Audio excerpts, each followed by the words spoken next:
For question 3, we are given a diagram here, and we're given that the length of PB is 2.56, and we have to calculate the angle POV gradients as the first part, and the second part is to work out the area of the shaded region. That's not too difficult. So we have here a nice diagram. It's a bit smudged. So let's start with part A. We know that the length of the arc is basically the radius times the angle. So let's call the angle theta. So basically what we have is tan theta is equal to 2.56, and therefore theta is equals to 0.256 in radians, of course. And theta, of course, like I mentioned earlier, is the angle POB.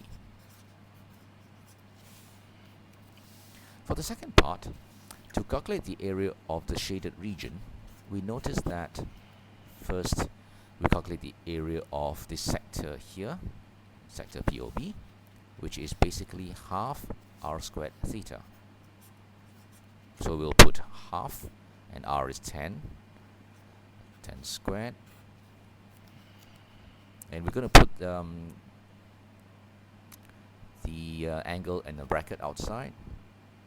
So we've got half r squared theta, which we worked out earlier was 0.256, and then we're going to add the area of the triangle OAC, which is basically half times base times height.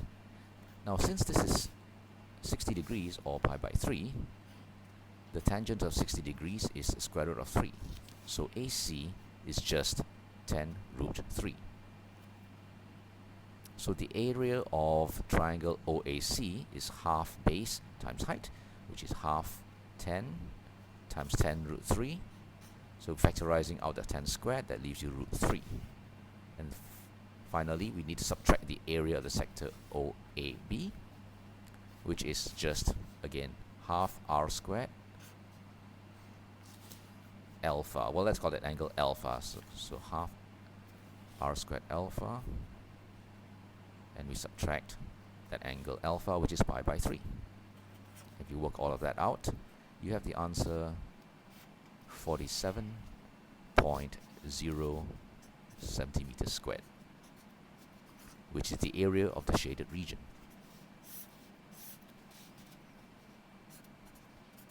Yes, so area of shaded region.